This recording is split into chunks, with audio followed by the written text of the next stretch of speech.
I will quickly introduce Daniel Schwartz, a filmmaker and photographer from a multimedia artist based in Zurich, who will have a presentation. But for the opening of this evening discussion, we also have the honor to have here the president of the Architects Chamber Berlin, Mrs. Christine Edmeyer, who will say a few words on the collaboration of Zukunftsgeraeusche and the Architects Chamber on this lecture series.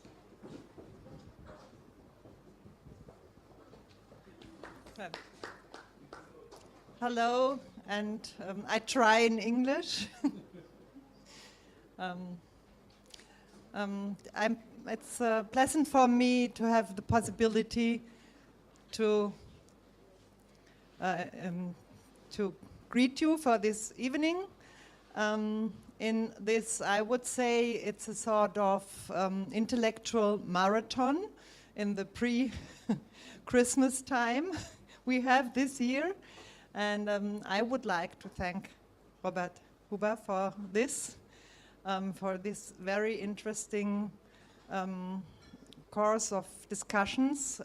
This is the fourth of 5 evenings, and I think many faces I recognize who have followed also other discussions, and I hope we are learning a lot about the backgrounds of city and architecture and development of cities. Today, I think it's a very important discussion about the narrative of the metropoles. Up to some years ago, we would not have dared to call Berlin a metropole. It's still, I'm not sure if Berlin is a metropole. But this is not the question today. But what I think is, for marketing, it's a metropole. Okay. I think this narrative is very important because we all feel the consequences of this narrative and of this also of many you called about the excuse me, my English is not so very good. The Mann ohne Eigenschaften from Robert Musil. It's one famous work about that. But there are so many works about the life in metropoles. And of course, maybe in future we need some narratives about living not in metropoles. That's what we all talk a lot about. We have someone from the Bundesstiftung Baukultur here this evening. And I think maybe we also talk about that. How narratives move people and what narratives we will need for the future. More I don't want to say about that, and I hope we have a very interesting discussion. Thank you very much, and thanks to Robert Huber and his team another time. I think that's a very good and a very high level of discussion, and I hope we can continue that sort of work, maybe in another place, but I hope we can continue. Thank you very much.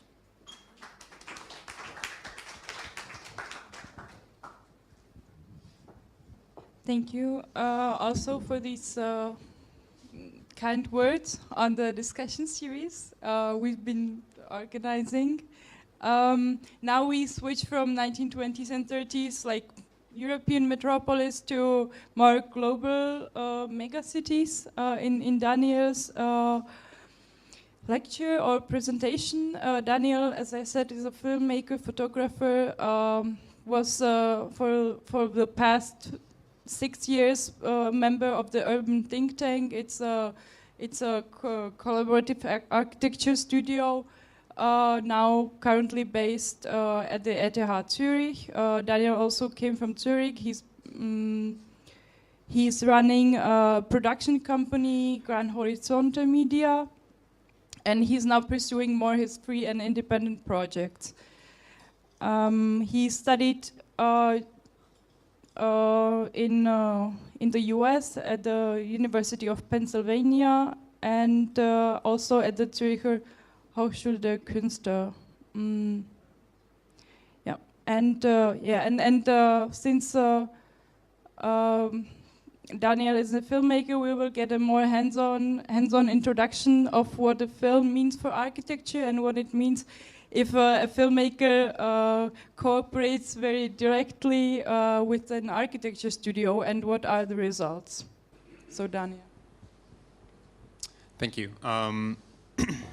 Well, first I just want to say thank you to the organizers who've made this possible.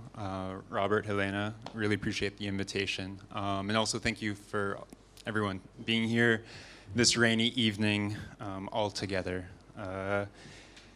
So the way that I'm going to present just quickly, I'm going to talk for a little bit. I have some words to impart that don't necessarily correspond to any imagery specifically, and then I'd like to interrupt myself with some clips of a few different pieces, and I'll have some comments about those as well.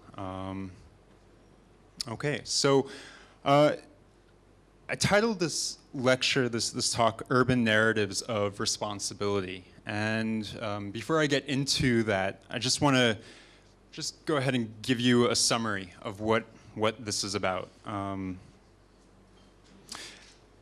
We don't just need news stories in order to conceptualize and activate urban creation, but we also need those stories to be created and transmitted in new ways. Or to adapt a Marshall McLuhan quote, just as the medium is the message, I'd say the means of production and consumption are also the message. A guiding ethos for these news stories and their life cycles could be what the feminist theorist Donna Haraway refers to as responsibility. You see this is kind of an explosion of the English word responsibility, which, as could be translated in a few different ways in German. Verantwortung might be the most expected translation. But what this explosion of the word points to is a relational ethics. This ethical position demands that individuals recognize their connectedness to various living and non-living stuff in our environments. Moreover, responsibility has a temporal dimension, in that our obligations to the future are best framed by our abilities to the present. And thus, my big question is tonight, how do films being produced both within and about the expanded spatial design field contribute to this responsibility? What forms of storytelling can encourage new awareness of relations, but also new relations themselves? And I'd say that the camera and microphone bring forth a new vocabulary, combining the potential for the complexity of images and soundscapes spread over time with the possibility of co-authorship between various actors in the construction of ideas. And to paraphrase Spider-Man, with this new vocabulary, with this new power, comes an added responsibility, a contemporary responsibility. This responsibility is political. And as we near the end of the second decade of the 21st century, many of our stories are predicated on old frameworks, such as utopia and dystopia, which strikes me as an outdated binary, one prone to lead to reductionist descriptions and blunt prescriptions in a world where geopolitical, computational, and ideological complexity has brought about new paradigms. As Benjamin Braden has described, the messianic effervescence of utopia and the apocalyptic panic of the dystopia are part of this big problem.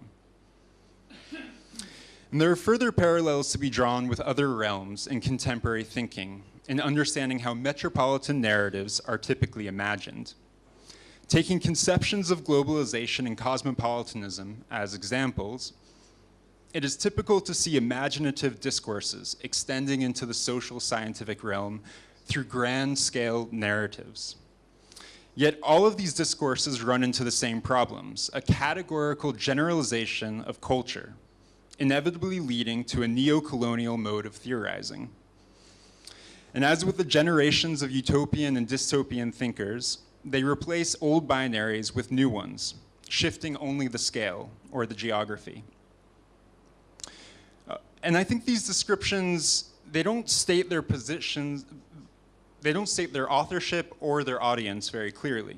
And so we must ask, as metropolitan creators and consumers, whose globe do we speak of when we speak about globalization? Whose cosmopolis do we speak about when we speak about cosmopolitanism? And whose utopia are we talking about when we are talking about utopianism?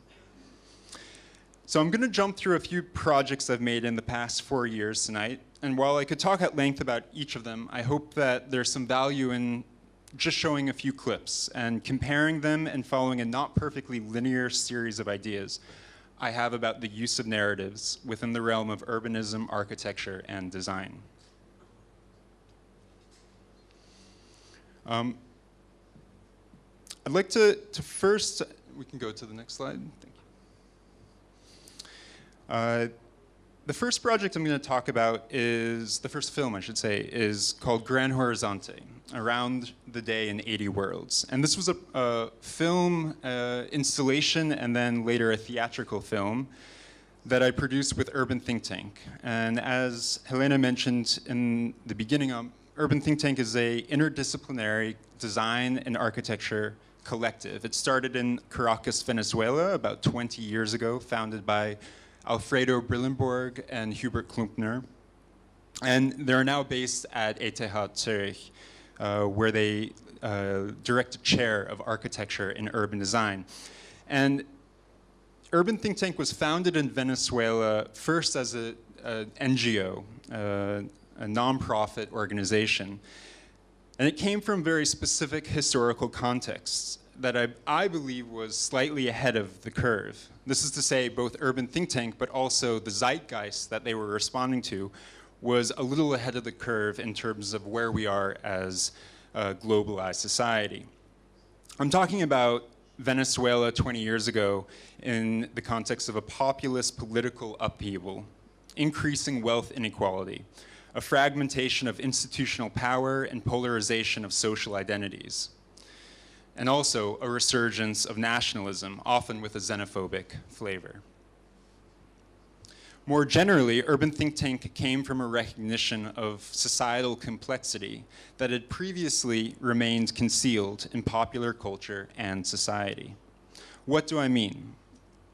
Well, as an example, in the late 90s, the municipal urban planners in Caracas still left blank spots on their maps, demarcating many of the city's informal communities. Moreover, Hugo Chavez and his nominally socialist regime upended the petro-capitalism economy that had structured Venezuela since the 1950s. And as the presence of multiple empowered voices in Venezuela societies grew louder, there was a marked dissatisfaction with official singular narratives. That dissatisfaction demanded a new mode of understanding, of architectural understanding. The exact same observation could apply anywhere today. We find ourselves in Europe. If we look at the European, American, Arab world, also the digital world of so-called social media.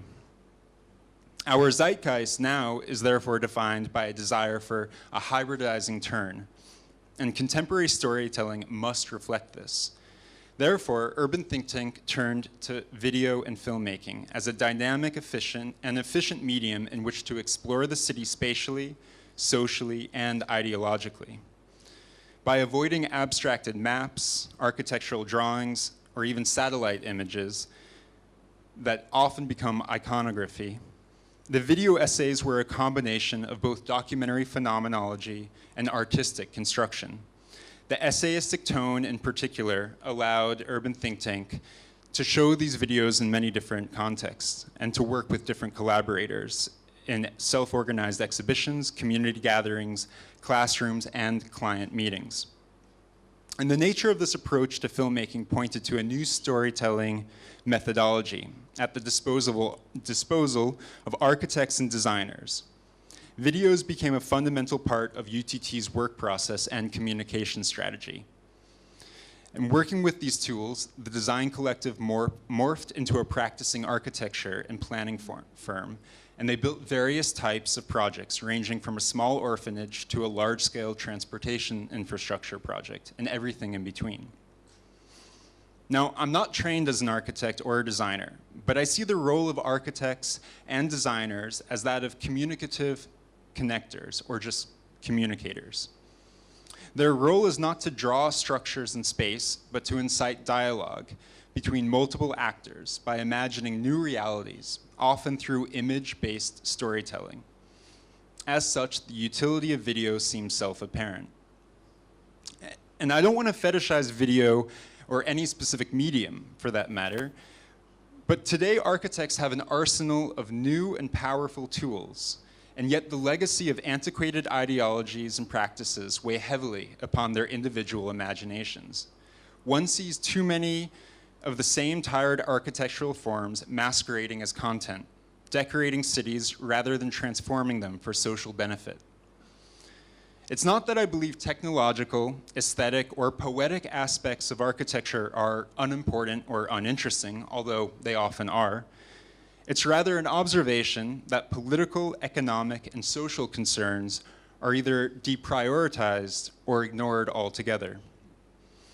The camera and microphone can be indispensable instruments, infusing an architectural process with this ethical position. With video, one not only depicts, but can also co-create depictions of space with the people, the institutions, and material reality of a given place and time. I am obviously concerned with this idea of utility, usefulness, and I increasingly align myself with the arte utile movement, initiated by the Cuban artist Tania Bruguera. The utilitarian attitude of her art movement argues that artists must work against escapism, often embodied in the white cube of the art gallery. Her famous declaration that it's time to take Duchamp's urinal out of the museum and return it back to the city is a poignant metaphor, summarizing the need to shift creative production and consumption to where its value is greatest and most needed. Okay.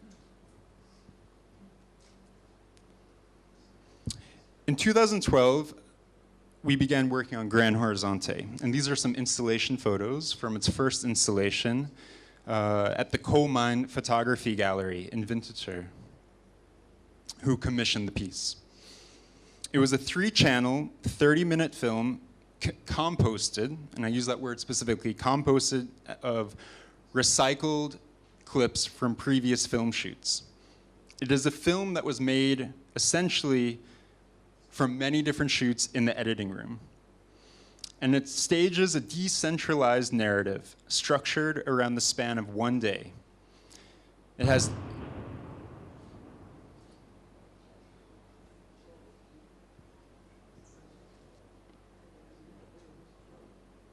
someone want to check on what that was?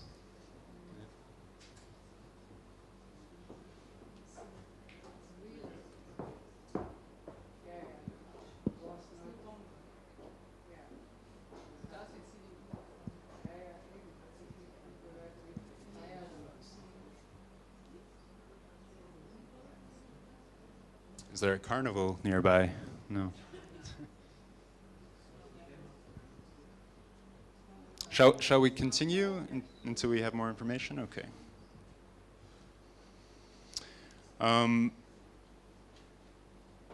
We're looking at some images, and we can move to the next one. This was a film that was to be found between the images of itself, in a space where filmmaker and viewer are closest. We can play some of the film now.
चलो भाई चापे चूल लाओ हटना खैनी मना वाटना के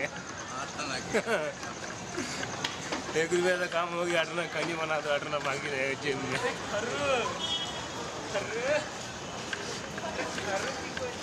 खारू खार रहा पर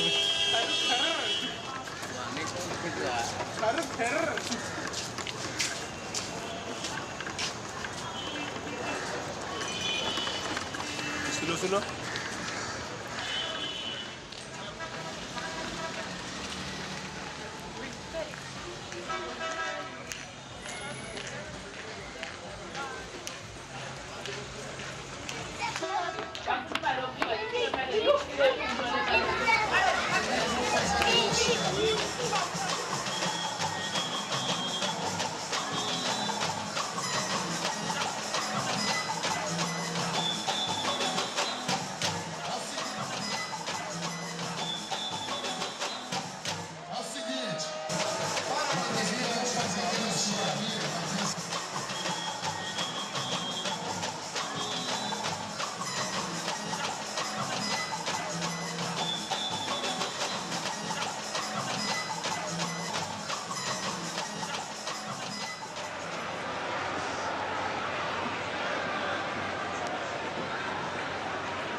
Symphony of a City in 1927 is perhaps one of the most prominent examples.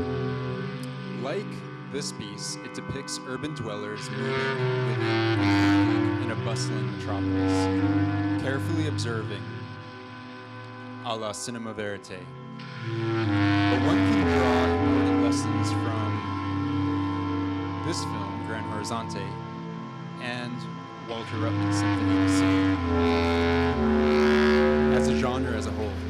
Now, Ruttman claimed not to be operating with the tenets of surrealism in mind, itself imbued with politics, but rather experimenting with Russian montage theory, musical collaboration, and contemporary pop culture tropes. He claimed that there was no political or polemical message to his work. And this archetype of city symphonies speaks to a passive audience, reveling in the visual wonderment both of cinema as a medium, and the urbanized world that it can represent. In contrast, Gran Horizonte is a fundamentally different type of film. It is one of action, made with the words of Lefebvre in mind. We must change life, change society. It simultaneously speaks to its audience while denying the assertion of a fixed narrator or character on which to pin a singular editorial voice. The visual torrent of images is at times intense, bombarding the viewer with a dizzying array of geographies, spatial forms, economic conditions, and the different behavior of humans as they work and play. The film also shifts to different tempos, slowing down to dwell on both beauty, poverty, human faces, and material flows.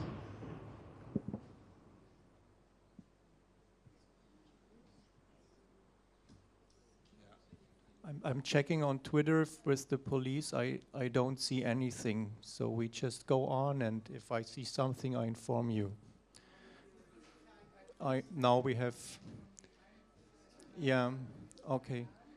We go out and check and just go on so far, and if something happens, we will interrupt.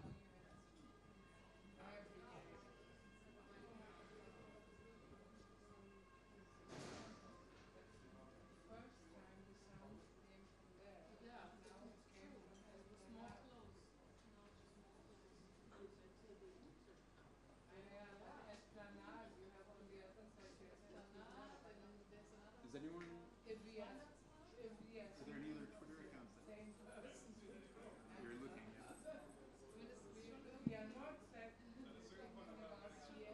Yeah.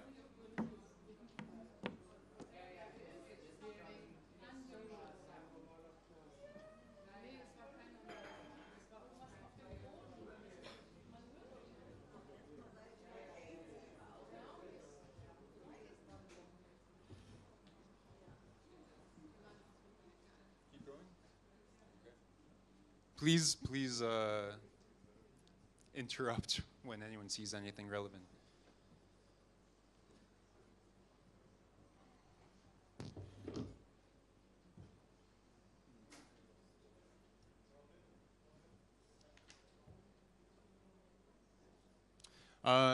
If we can switch to the next slide, please. Thank you.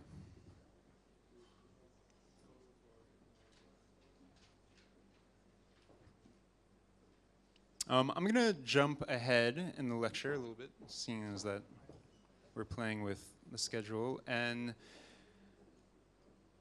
formalistically, this is a project that I did last year in conjunction with the architect Francis Carré and the Architecture Museum der TU München.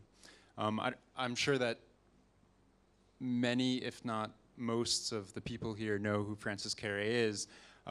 But this is a work that, but Francis Carré is rising in prominence. He's, as an architect, based here in Berlin, although originally from Burkina Faso.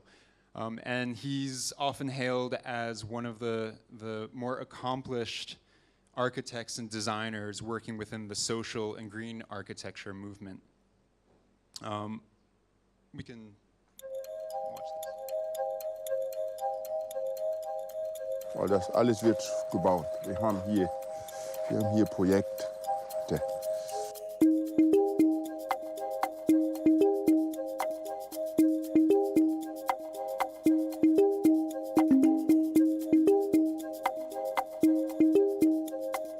So what I'm trying to do differently is to just say, now you see the environment. Here is the soil, and we have the people. Here is the material. Just do it. We'll switch to a radio program now. Okay, so this was a trailer for a film that, a 19-minute, rather conventionally constructed documentary on Francis Carré and some of his projects, mostly in Burkina Faso. I think it's important to spread stories like his using the internet and theatrical-friendly videos. But also for the exhibition, I wanted to return to the multi-screen format from Gran Horizonte. And rather than hagiographically focusing on Francis, I chose to tell some stories about the context in which he builds and some of the people who either use his architecture or build it. How are we doing with the projector? Okay. Yeah. Things are going wrong. Yeah. Yeah. You know what? I'm gonna just skip ahead. Yeah. And I think it would be good if we could just move to the discussion format, shall we?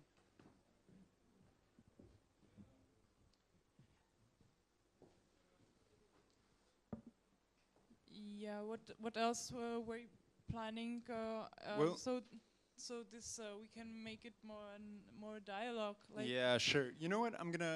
I can read something that doesn't rely on images, Okay. perhaps. I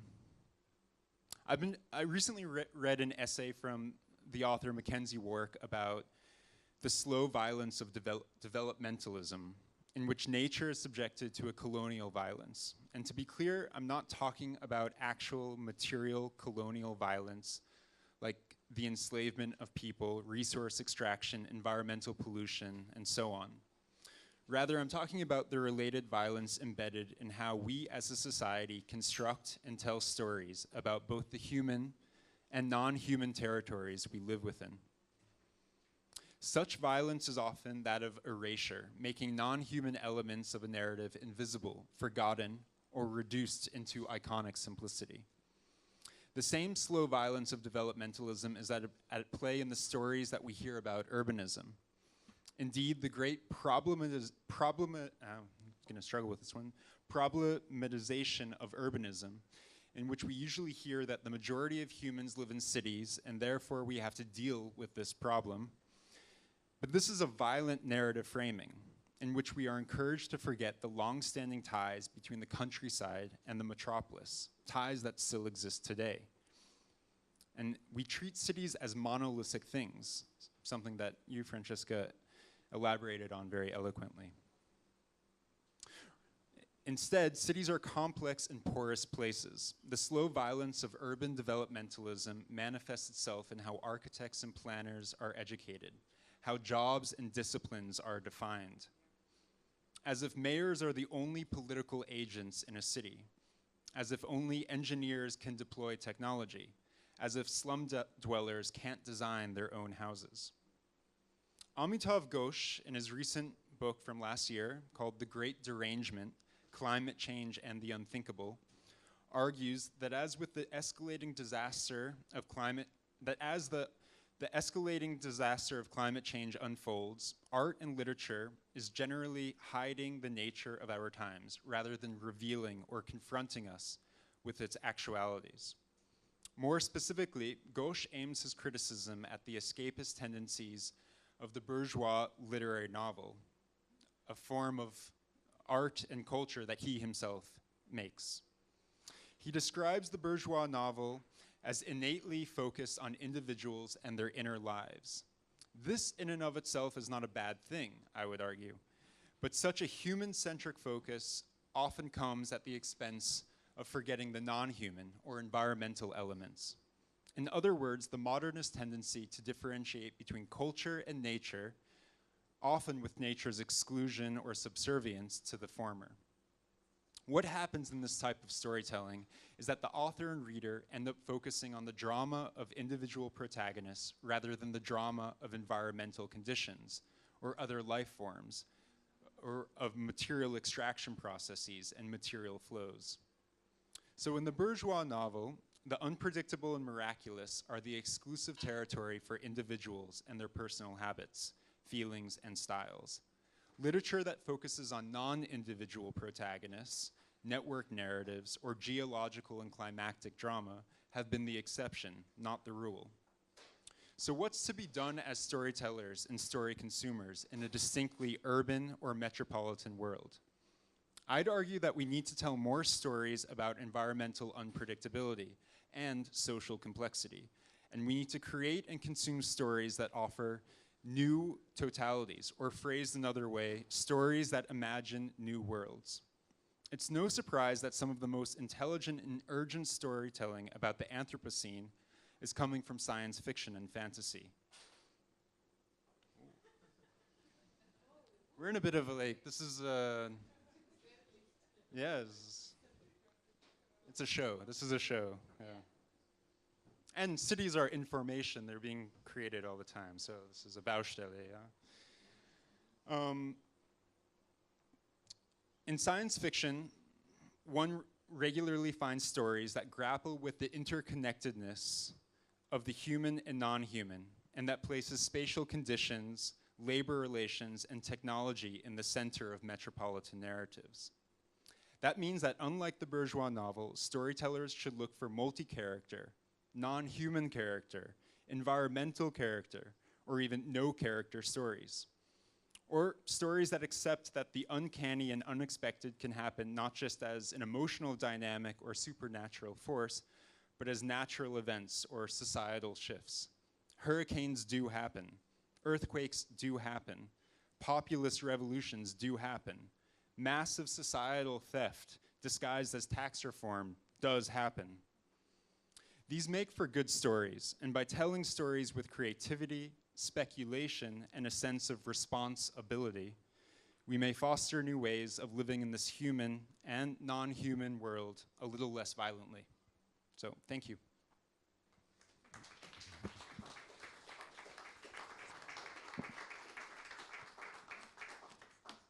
All right, now we watch the movies. No, I think we can stop there.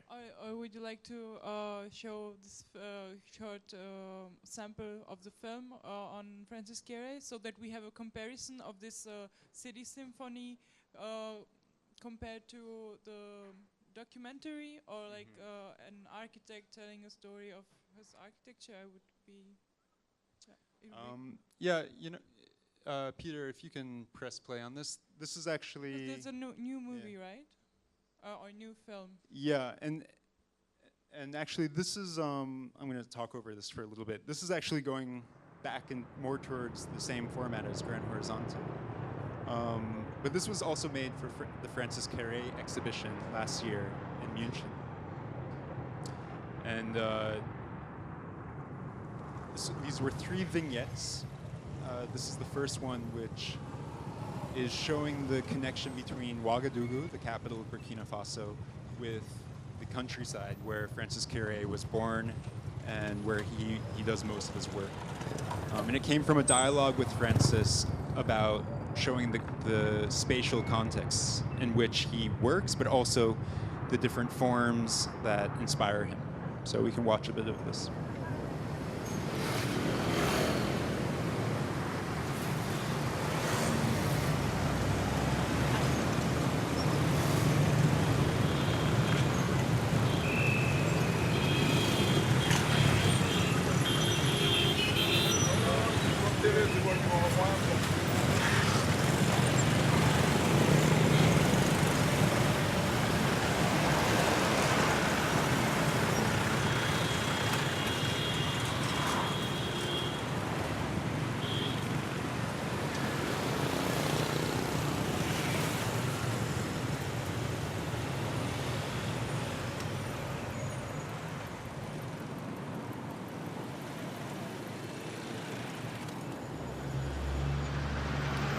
We can turn up the sound, the tone, a little bit.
I think we can stop there. Just to summarize, though, there are two more vignettes from this section.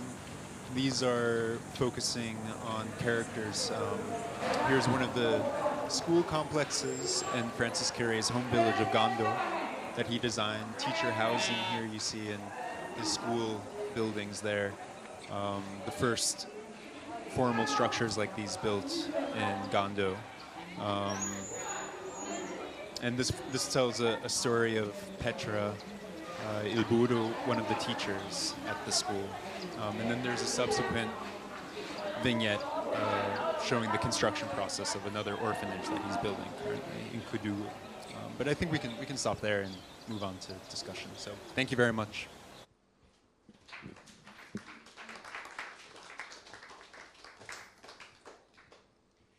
So I would now ask maybe Birgit and Franziska to up front to us, and we can, well, on one hand, maybe hear a little bit of the contemporary artistic approaches, and then also like discuss the narratives, like what value, what role they have in a contemporary society, and what, for example, the images.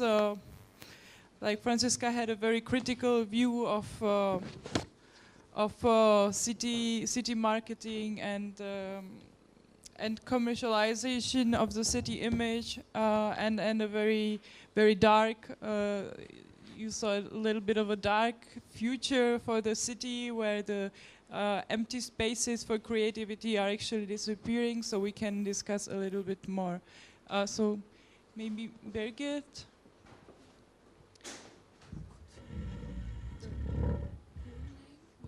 Yes, of course, I will introduce you. Thank you.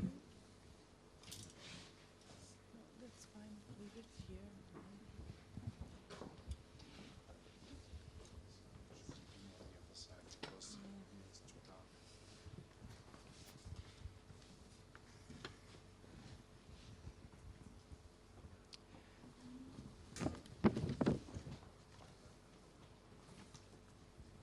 So it's a pleasure also to have Birgit Szczepanski here. Maybe Peter, we can project some of the images. She's an artist and an author in Berlin. Studied art at the Academy in Münster, and Master of Arts in Context at the University of the Arts in Berlin. She just finished her dissertation or PhD studies at the Hochschule für Bildende Künste in Hamburg with a master thesis on the narrated city, erzählte Stadt, der urbane Raum by Janet Cardiff and Jeff Wall, published in the Transcript publishing house in 2017. She has held guest professorships in Weißensee and at the University of the Heidelberg, so lectures, and yeah. And she was as a Gastwissenschaftlerin, so it's guest researcher at the Hochschule der Künste in Bremen. My first question would be to Birgit, maybe to briefly introduce the artistic contemporary positions of Janet Cardiff and Jeff Wall. We have also the documentation. Yes, okay, thank you very much. Aber ich spreche jetzt in Deutsch, genau, yeah. Weil es mir leichter fällt. Vielen Dank für die Einladung und für die Einführung. Ich möchte noch etwas zu meinem Buch erzählen, mit dem Titel Die erzählte Stadt, der urbane Raum bei Janet Cardiff und Jeff Wall, und springe gleich sozusagen in das Thema rein. Man kann jetzt bitte das zweite Bild zeigen. Genau, also eine Künstlerin, über die ich geschrieben habe, ist eben Janet Cardiff. Sie ist eine kanadische Künstlerin Und sie hat ein performatives, urbanes Format entwickelt. Das nennt sich die audiovisuellen Stadtspaziergänge oder Walks. Und für diese Walks sind die Teilnehmenden sehr wichtig. Janet Cardiff entwickelt offene Erzählungen, die nicht linear sind und führt die Walk-Teilnehmer oft durch urbane Räume. Also so wie wir das hier auch gerade sehen. Das ist ein Walk, den sie bei der vorletzten Documenta in Kassel gemacht hat. Und die Teilnehmenden bekamen eben einen Kopfhörer auf und ein iPod mit einem Videofilm, den sie auch gedreht hat, und konnten eben dann nach ihren Gehanweisungen, die aber auch sehr offen sind, durch den Hauptbahnhof laufen und haben dann Geschichten gehört. Also einmal die Geschichten, die Janet Cardiff ihnen über Kopfhörer erzählt hat, aber auch Geräusche, die die Künstlerin zuvor aufgenommen hat. Jetzt gerne eine Folie weiter. Das Spannende an den Walks von Janet Cardiff ist, dass es unzählige Überlappungen gibt zwischen dem, was man vor Ort sieht und beobachtet, weil man ist ja mitten in der Stadt und in einer lebendigen Szenerie, und dem, was über Kopfhörer zu hören ist oder eben was sie in dem Videodisplay auch zeigt. Ja, gerne eine Folie weiter. Hier sieht man die Situation von den Walk-Teilnehmenden, wie sie in dem Kasseler Bahnhof stehen, hören, zuhören und das, was sie hören und im Display sehen, eben auch mit der urbanen Situation vergleichen. Wichtig bei Janet Cardiff sind eben auch noch die Geräusche. Sie macht in ihren Walks auch aufmerksam auf nicht nur das, was man sieht, sondern auch das, was man vielleicht fühlt. Sie macht auf Texturen aufmerksam, wie der Asphalt sich verändert, auf Gerüche. Des Weiteren fordert sie die Teilnehmer dazu auf, auch zu schmecken, zu fühlen, Gehexperimente zu machen. Also ihr Erzählformat ist sehr vielfältig, weil sie all die Sinne einbindet und eben in den urbanen Raum verlagert. Also das ist die eine Künstlerin, und der zweite Künstler, den ich in meinem Buch besprochen und auch analysiert habe, den ich sehr spannend fand, auch im Gegensatz zu Janet Cardiffs performativen Erzählmethode, ist der bekannte Fotograf Jeff Wall. Er ist bekannt geworden durch sehr großformatige Fotografien, die zum Teil auch beleuchtet werden. Also es sind Großbilddias, die er illuminiert, und die sind wirklich manchmal 2 bis 3 Meter groß. Und er hat eben auch viele Referenzen zum Film. Das, was man hier auch schon in der Ausstellungsansicht sehen kann, deutet auch darauf hin, es könnten Werbetafeln sein, wie man sie im urbanen Raum kennt, oder auch Filmstills. Und jetzt möchte ich noch ein Bild weitergehen. Des Weiteren macht er eben auch Schwarz-Weiß-Fotografien, die ich in meinem Buch auch besprochen habe und die ich sehr spannend fand, weil dort es sehr viele Referenzen gibt zu dem neorealistischen Film, auch ein wichtiges Genre in Bezug zur Stadt. Und jetzt können wir noch ein Bild weitergehen. Und dieses Foto, das habe ich Ihnen heute, möchte ich Ihnen zeigen, weil ich es besonders spannend finde. Und ich erzähle nur etwas zum Herstellungsprozess, zu diesem Bild, und dann wird auch deutlich, wie Jeff Wall eben arbeitet und worin die Narration auch besteht. Also Jeff Wall hat in Vancouver Tagesarbeiter, Day Laborers, beobachtet, die in der Mitte von Vancouver an sogenannten Cash Corners stehen und auf Arbeit warten.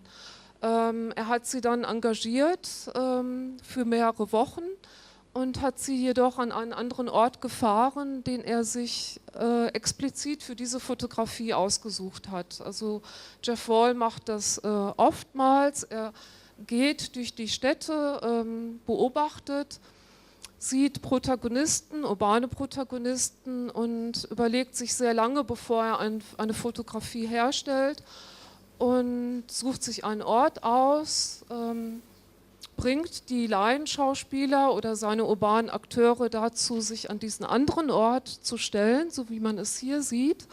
Und die Aufgabe dieser Day Laborers, die er auch eben bezahlt hat, über mehrere Wochen, war eben auch dort nur zu warten, an diesem Straßenrand, der kunstgeschichtlich die urbane Peripherie auch widerspiegelt.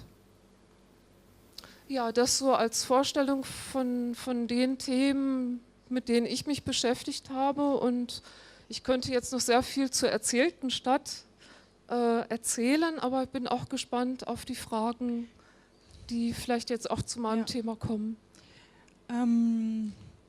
Thank you. Okay, then I will switch to English, and then in case you would like to answer, you can also answer in German, and we have the translation. So yeah, we can also try to mediate to Daniel what the contents. So I would maybe, as a point of departure, use this two different modes of exploring or exploiting the city. One was this gentle exploitation, this heightened sensory experience, which we experience, or the artists, architects, and so on experience within the city, versus the aggressive exploitation of the city when the city becomes commodity, which was sketched by Franziska Bolloré in her lecture, and I think with our authors here we are dealing with the first case with the gentle exploitation of the city images, the city stories, the city narratives. So the question, how are the narratives on the city being produced? I think there are like different strategies. There are performative strategies, exploring the city through motions, through taking a stroll, observing and mapping the embodied in the notion of the flaneur, or in the situationist movement by Guy Debord.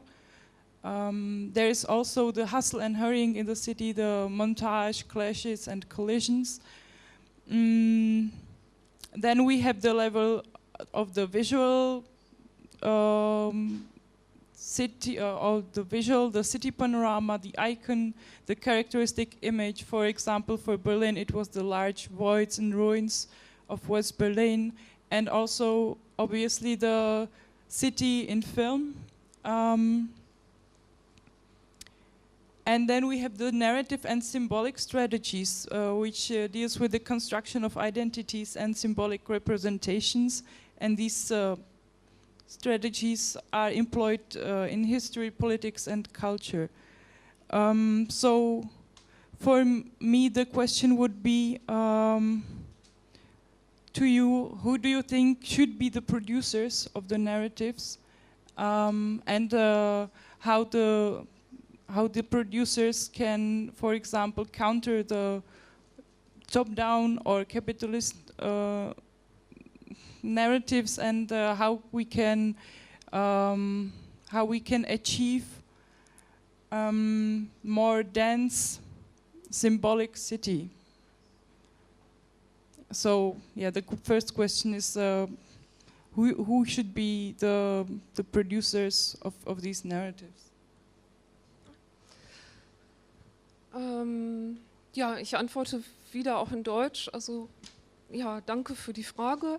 Mein Standpunkt, den ich in meiner wissenschaftlich-künstlerischen Arbeit entwickelt habe, ist eben, dass die Narrative oder das Erzählende von den Stadtbewohnenden gemacht wird. Also sowohl die Künstler, die ich gerade hier etwas vorgestellt habe, sind daran beteiligt. Sie sind meiner Meinung nach Konstrukteure für eine narrative, offene Erzählweise, aber beteiligt sind größtenteils eben auch die Stadtbewohnenden. Gerade bei Janet Cardiff wird es ja auch deutlich, so ein Walk funktioniert nur, wenn eben auch jeder ihn mitmacht und das Erzählte, was über die Kopfhörer gehört wird und das vor Ort Gesehene mit dem, was die Person eben an Erfahrungen gemacht hat, was sie denkt und fühlt, das zusammen ergibt dann eben die Erzählung. Und mein Blickpunkt ist eben sehr von dem Subjekt ausgehend, von jedem, der praktisch durch die Stadt geht, plädiere ich dafür und so finde ich, machen es auch die beiden Künstler, die ich vorgestellt habe, dass die Stadtbewohner wesentlich daran beteiligt sind, Erzählungen zu entwerfen und dass es eben viele verschiedene Narrative gibt und nicht ein Narrativ, das Stadt jetzt repräsentieren würde. Is this on? Yeah, it's going. I don't know. Who should be the producers of the stories? It's kind of a unanswerable question, of course. But maybe if I can rephrase it a little bit, I think that the ability to produce narratives of the city, about the city, in the city, has obviously been, let's say, democratized by technology, and I think this is a line this is a storyline in and of itself that we're familiar with, and kind of the ability of people to make movies or take photos or tell their personal perspective with the powerful machines we have in our pocket and social media. I think what's maybe a more important question is, who are the curators of those stories? What are the expert level culture deciders or the algorithms that are deciding which stories get told and seen and which don't? And I think that right now, actually that question is largely defining a lot of the ways in which architects and designers behave. I think there's a race to the bottom sometimes to produce a building or a design that gets on a magazine cover, or more likely the top of a blog post for a few minutes before it's cycled down. And I think there should be a curatorial ethos or an editorial ethos in urban culture production that slows down and asks for maybe a deeper sense of introspection. So, yeah. It was a very broad question, so that was a broad answer. Yeah.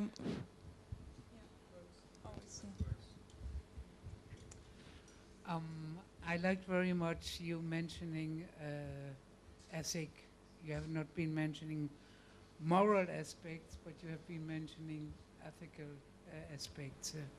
And the question is, what we see here, either shown by you or by me or you, what is the intention of those people producing those films and images? Do they have any intention? Or is it just la pour la? And I think according to what you have been... Sorry? Was it not clear? If it's just only arts... Deutsch. Yeah. I was not loud enough. My question was, referring to what we have seen, what was presented by the three of us, were there any intentions of the producers, the narrators, according to moral or ethic values? Or have they just been producing as a form of l'art pour l'art? Ja, im Falle von Jeff Wall und Janet Cardiff kann ich das soweit beantworten, dass beide eine starke Intention haben, mit ihren Erzählungen etwas zu bewegen oder auch politische und ja, Lebensbedingungen aufzuzeigen, die es in Städten gibt und auch versuchen, eine Art demokratisches Erzählverfahren in die Stadt einzuführen.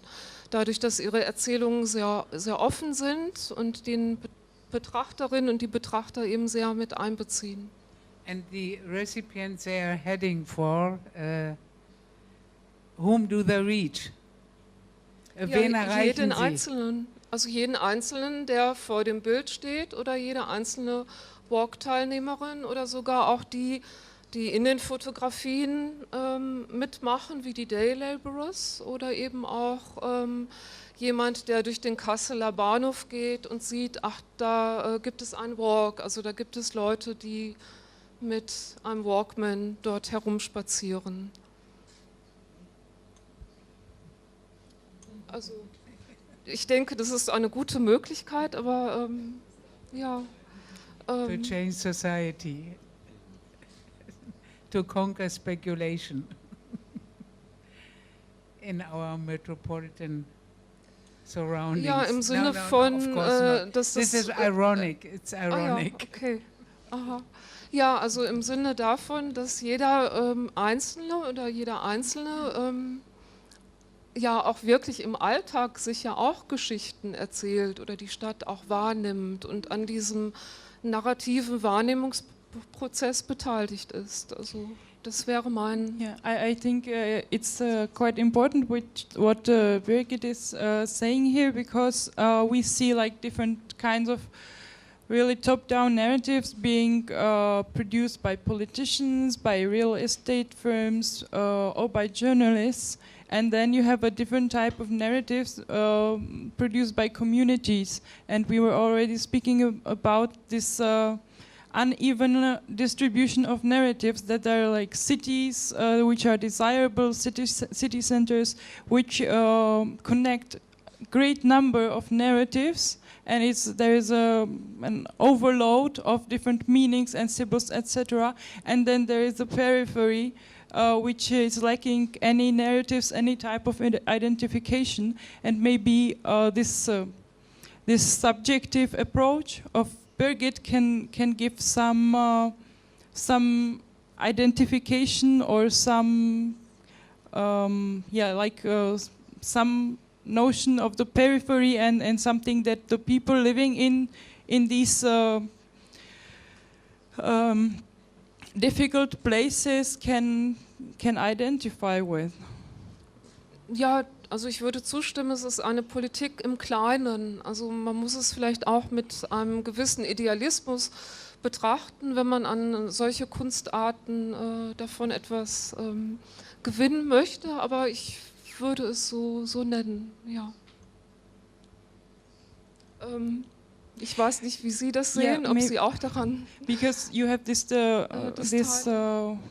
local audience, and then you have the global audience. For example, the films by Daniel, I think it's done in collaboration with the architects, and basically the intention is like on one hand, change the world, and on the other hand also like produce images for myself to present, the films, etc. So I would be interested how it works if the urban think tank is using these films only for screening, but also for argumentation with the politicians, or how does it work?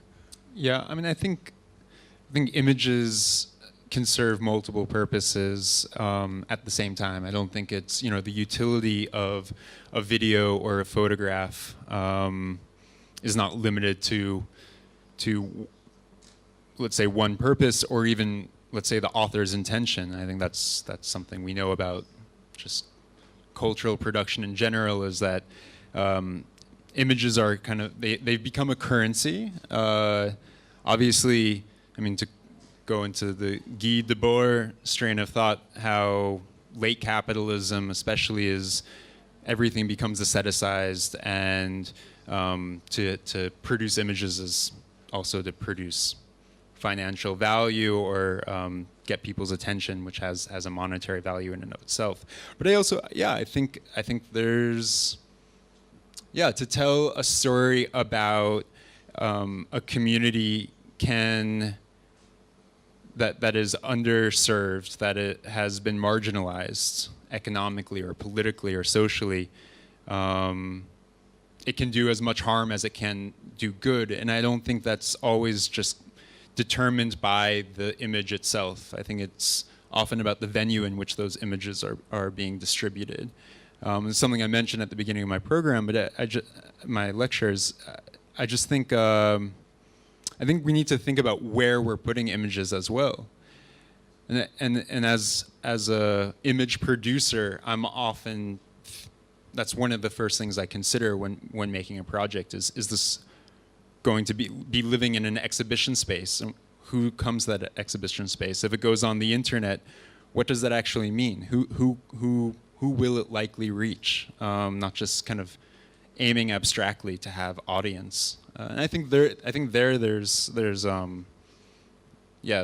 something to talk about in terms of ethical or moral responsibility. So. May I discuss one aspect?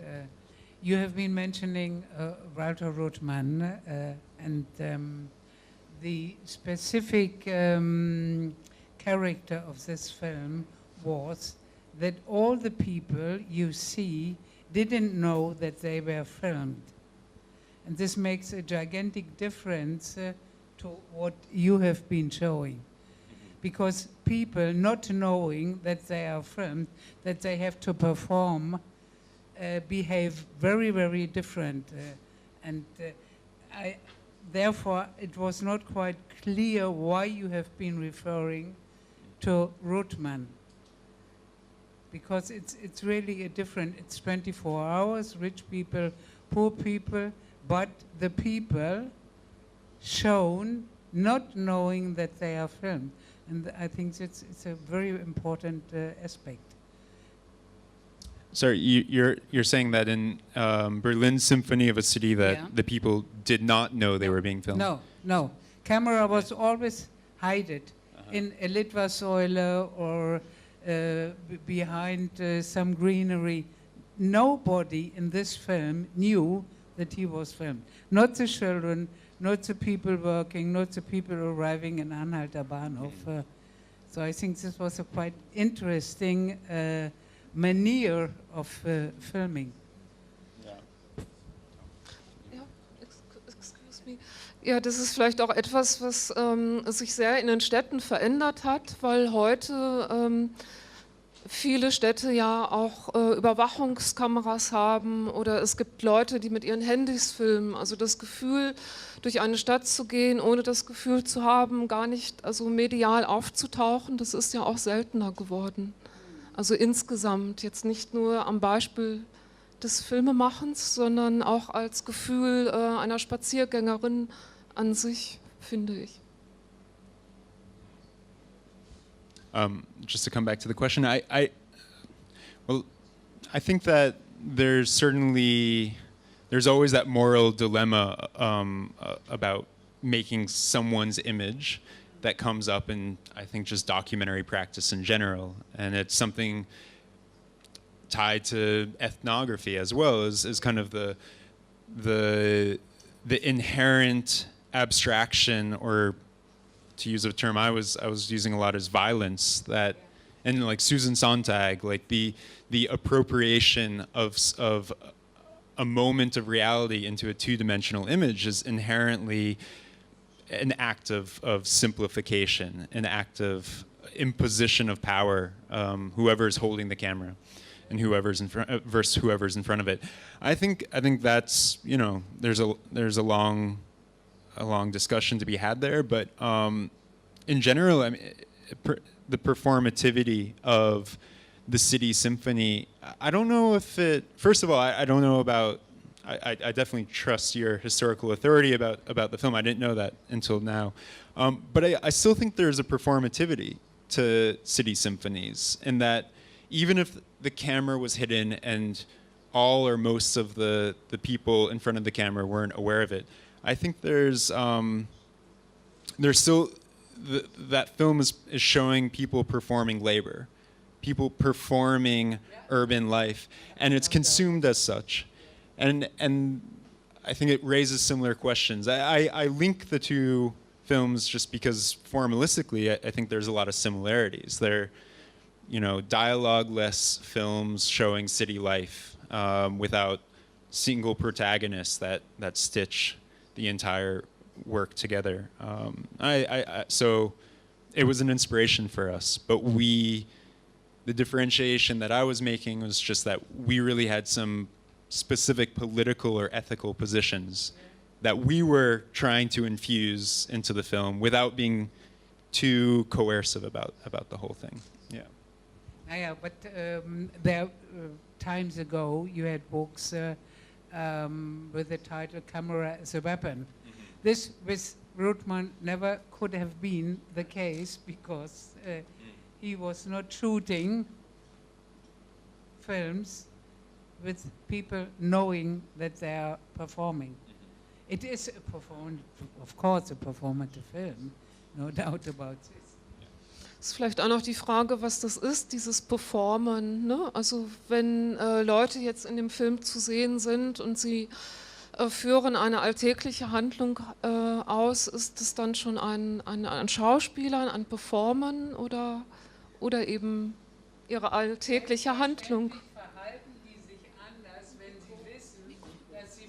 Selbstverständlich verhalten die sich anders, wenn die gefilmt werden oder fotografiert werden. Das tut in ihrem, within them, there is a different idea of how should I perform, and not I'm just naturally performing. There's a gigantic difference. Das war auch eine Frage, die sich Jeff Wall gestellt hat, als er die Day Laborers bezahlte, sich an den Stadtrand zu stellen.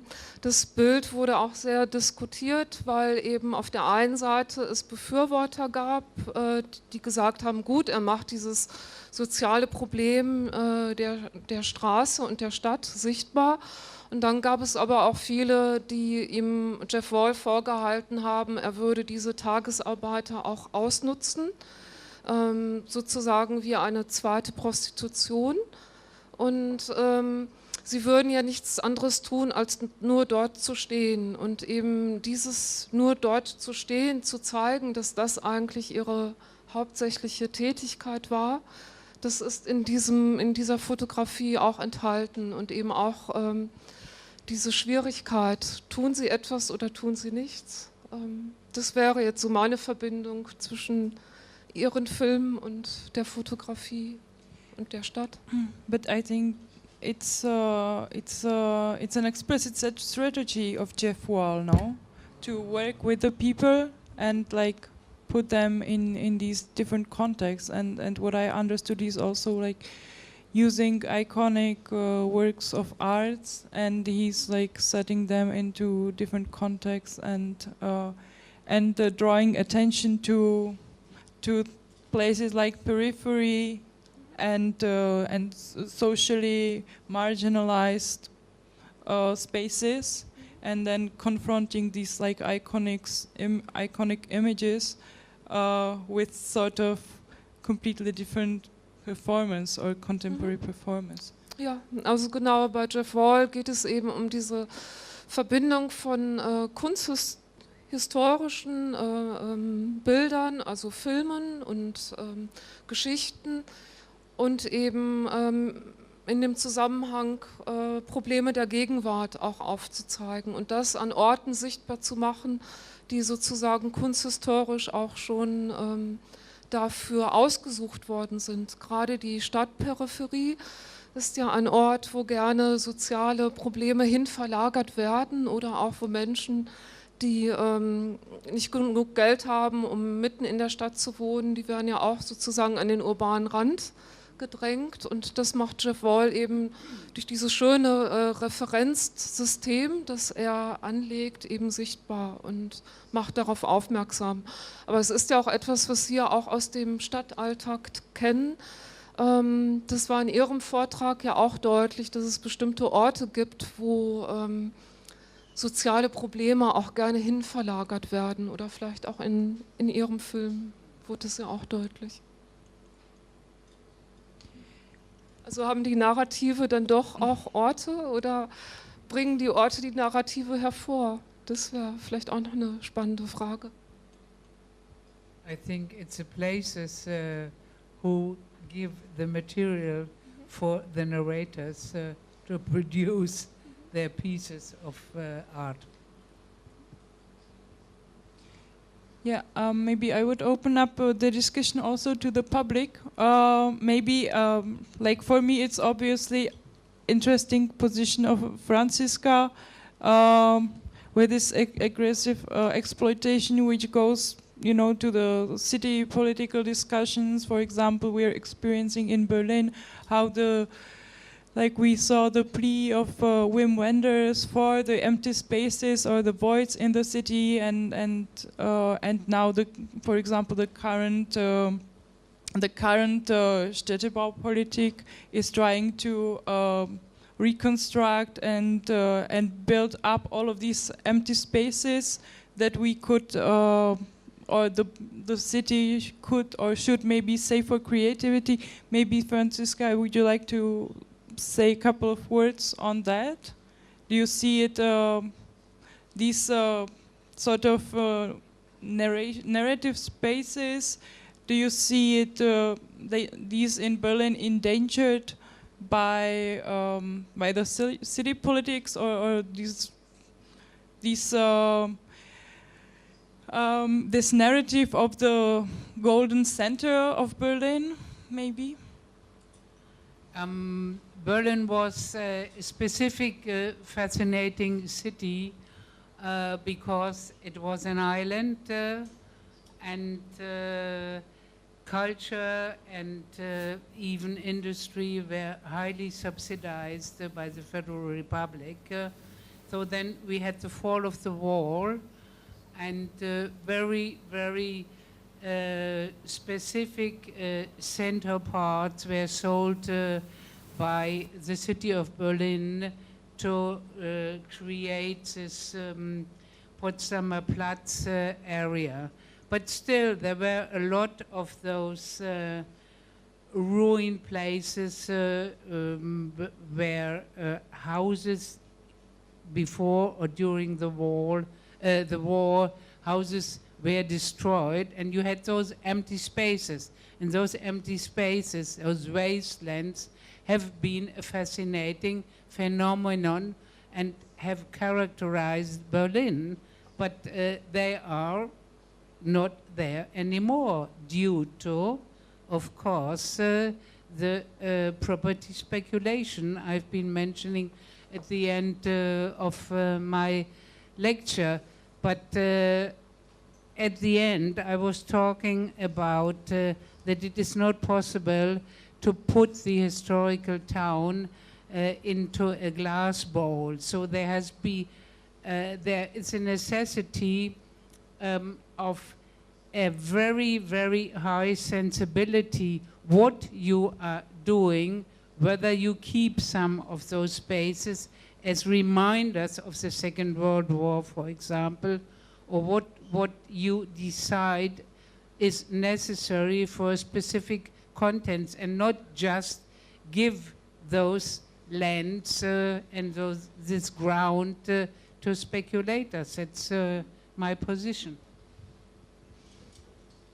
Yeah, exactly. Yeah, and also and don't give away to the, maybe if I can follow up, to the commercializing of the city image of Berlin, maybe.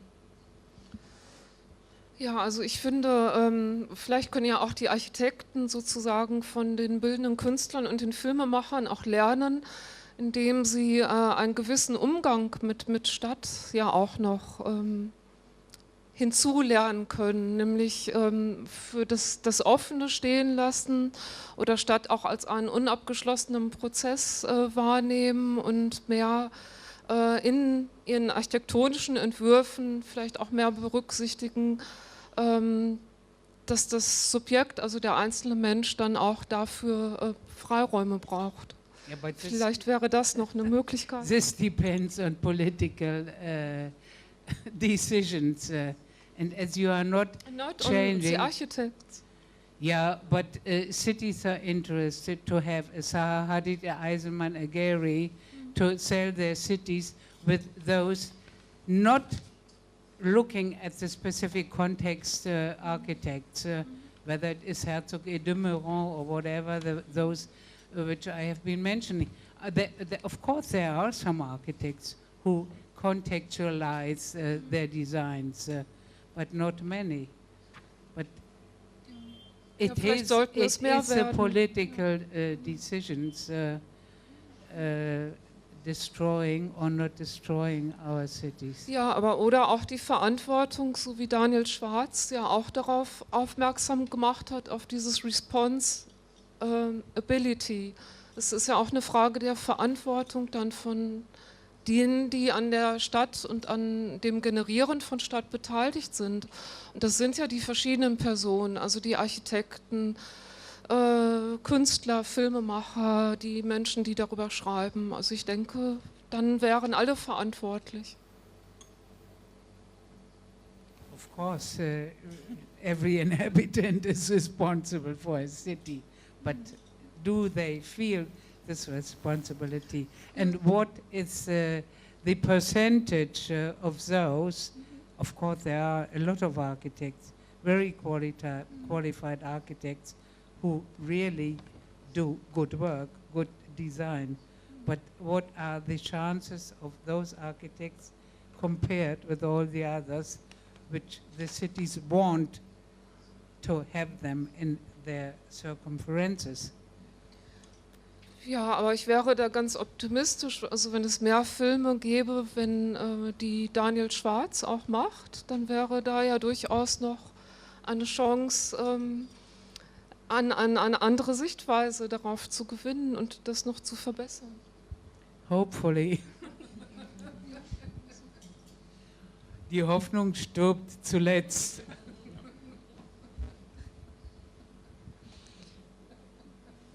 Yeah, Mrs. Edmeyer. I think I think this is a rather good idea.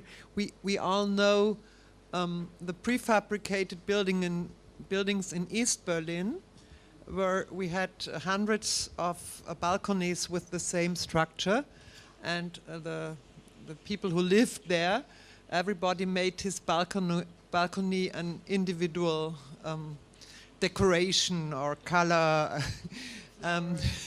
Yes, we have a lot of narratives about that phenomena, and I think we could offer to the public building companies who have to build all the flats because they have no money to make good facades. They just put on plastic and puts yeah, plaster. Yeah. So this could be an idea. The people pay their facade by themselves and do it by themselves. But it's not. Of course, it's ironic. But I think it's still something which we can talk about. If we have to go back to this sort of repeating a lot of allotments in the same way, because in Berlin it's talked a lot about the necessity to build housing in a big scale again. So we discuss it very much. We don't want to have a big scale, but if they make a big scale, we have to think about that possibilities to show that there are different people living in the flats. In the same flats live different people. I'd just like to say I don't think it's actually an outrageous idea at all, or no offense, to be honest, very radical. I mean, this is going back to the 1960s, John Habraken and so on, the open building, open structure idea, or the domino house, Le Corbusier, of course. And I think this notion that people should have more agency in constructing their environment is not a new idea, and it's up to designers and engineers to come up with kind of material ways to realize this dream.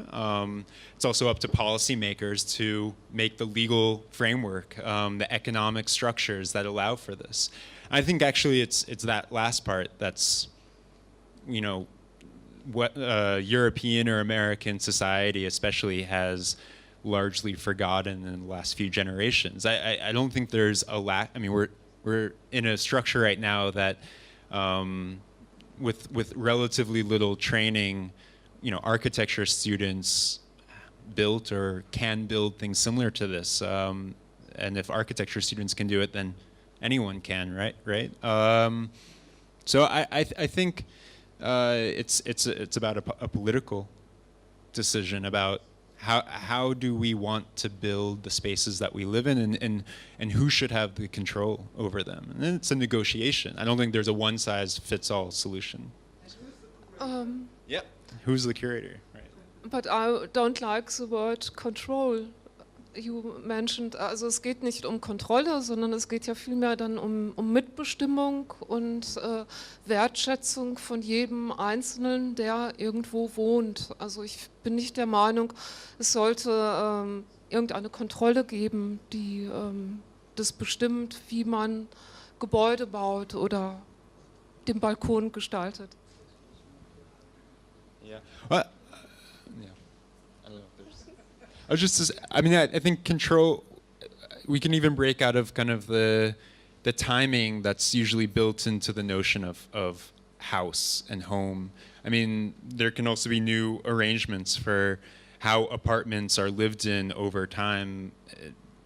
And there are different kind of property arrangements already in existence. I'm not even saying there needs to be that much new invention. I mean, look at how cooperative housing has versus. I think now what you mentioned is we are back in this level of the narratives, because in the 70s there was this narrative of I want to have my own house with a car, and then you know it got so popular that the city centers got de-urbanized. Nowadays it's the metropolis which is the most desired, and I want to live in a high-rise or something like that. So yeah, it's and this the question. The architects then react basically to the desires of the people, so they kind of also reflect what's the tendency in the society, and maybe not because it's a question of demand also, and if these marketing images are strong enough, you know, the demand is also placed, and the emphasis is put on the architects to design in a particular manner. Then you have like real estate magazines, you know, and basically the architects are asked to replicate these images that the people perceive in these magazines.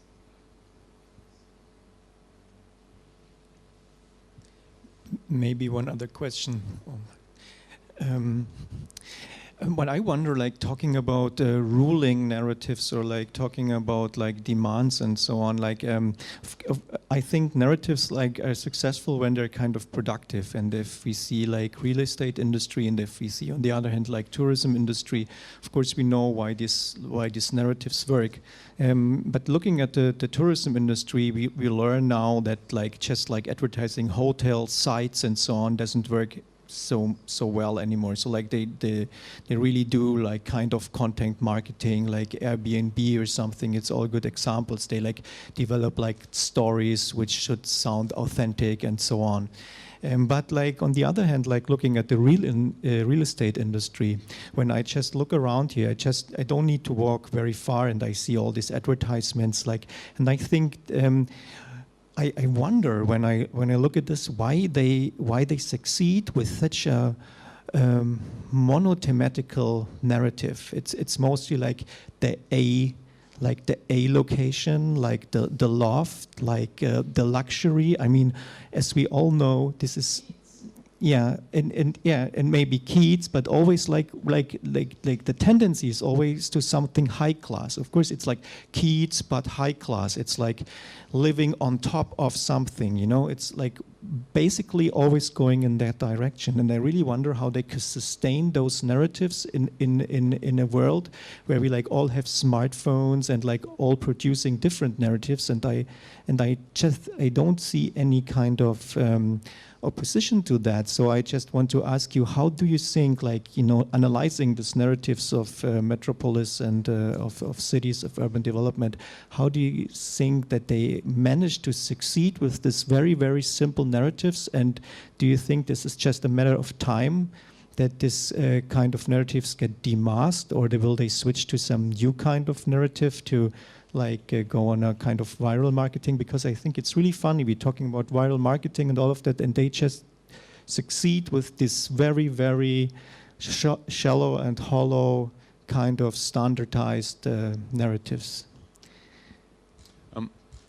I would say that they do shift, and it's not just, I mean, the real estate market is not just about houses. It extends itself to in other ways to whole cities. I mean, a few years ago, one of the chief urban planners in Mumbai and Navi Mumbai, which is kind of a tabula rasa city built near Mumbai in the last 2 decades, they explicitly said that Singapore was their model, that they would like to make Mumbai and Navi Mumbai into another Singapore. I mean, very explicitly. I mean, not a metaphor, in a sense. And I think these narratives do shift, and you see it with like the so-called Brooklynization of cities as well. That's another real estate marketing story that is gaining, or has already gained, a certain amount of critical mass, and you can go anywhere in the world and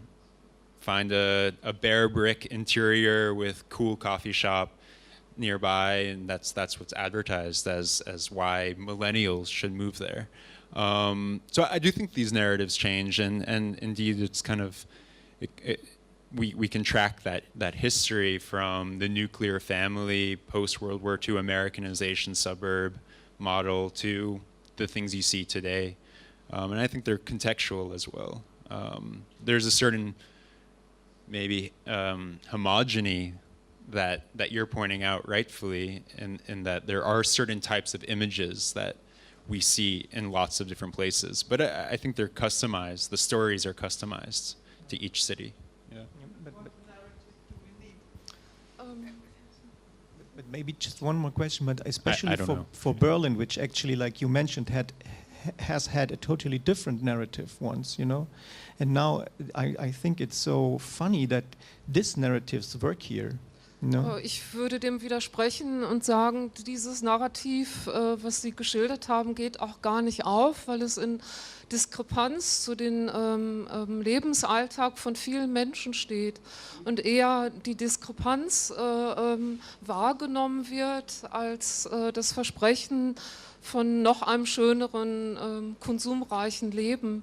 Und vielleicht ist gerade an der Stelle, wo eben Diskrepanzen deutlich werden, auch ein Motor für Produktion oder Produktivität, sodass dann dort tatsächliche Erzählungen stattfinden können, die Künstler oder Künstlerinnen als ein Potenzial nehmen und dann vielleicht auch vermitteln können.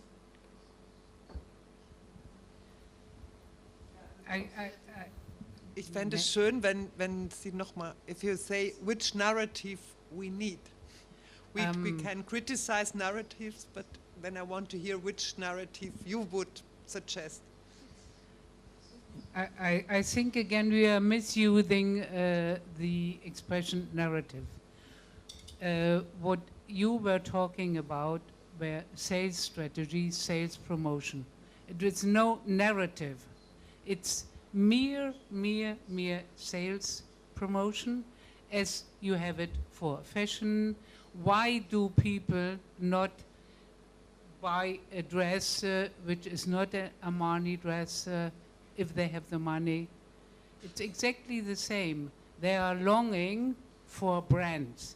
And if the producer of high-rise or luxury apartments sells luxury, it's sales promotion. It's not a narrative for me. But they take advantage of narratives, right? It takes advantage of the longing of people that they want to show off that they are able to buy something, to live in a luxury apartment. It's not a narrative. Yes, It's no vision. ja, ich würde dem zustimmen, dass es einen Unterschied gibt zwischen dem Narrativ, Storytelling, also dem Erzählen, und eben, dass das eine das Image ist und das andere das Erzählen. Und da wäre Ihre Frage, die Sie noch beantwortet haben wollten, welche Erzählungen oder Narrative brauchen wir? Da würde ich gerne sagen, so viele verschiedene wie möglich, also viele verschiedene nebeneinander stehende Erzählungen wären für die Kunst und vielleicht auch für die Stadt dann optimal.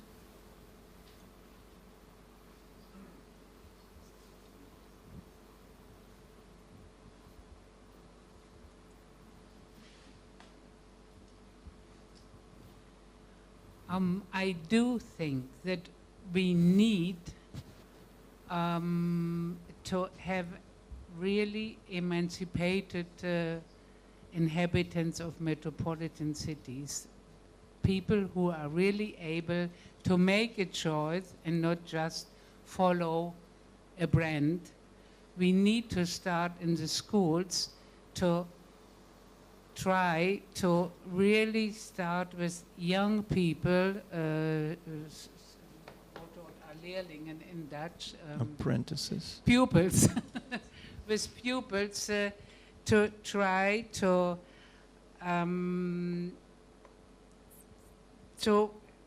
make them later emancipated people to decide what they want, not only what is sold and what is on the market. Genau. Yes. But maybe one more question, like, but if we look at the young people, you know, we see mostly, I don't want to say mostly, but we see a lot. We see a lot of just reenactment of these narratives you wouldn't call narratives, as I understood, you would call like marketing strategies. Like that's how viral marketing and all of this works, that they tendentially reenact those, I don't call it narratives anymore, but those stories, you know? So, and I think that we can't like just like say this is narratives and this is not narratives, because it's a lot about what the people believe in.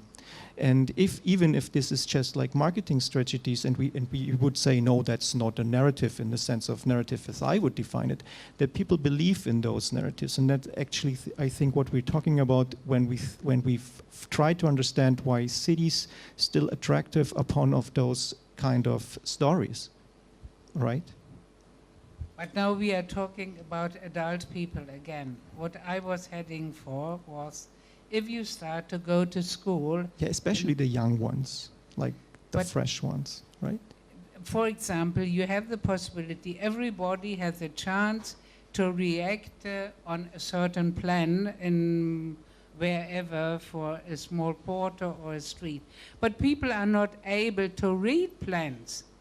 And that's what I'm heading for. They should learn already in the schools to read what design what a house could be with a lot of different views and possibilities, so that they can decide whether they want the strategy of the sales manager or whether they want whatever kind of apartment or house, or how many people they want to live together with, whatever. But this is not included in the curricula of schools, and this for me is a problem. So maybe I would sum up in what kind of narratives we need. Maybe we need narratives of people who are educated and who are not kind of and critically thinking, and narratives which show potential for spaces and for cities, and they are created in some kind of a process, and not being imposed top down with already prefabricated images that circulate globally. I don't know. Maybe I hope you would agree. If there are not any more questions, and I also have my guest, if there's somebody who would want to say some last words in the discussion. No. Then I would really like to thank the Architektenkammer, the Federal Foundation for Civic Education, which enabled this series of talks, and also my collaborators Robert Huber and Peter Winter from Zukunftsgeraeusche, and all of our support, Jana, Kimberly, and the whole technical crew for making this event possible. So thank you. Thank you.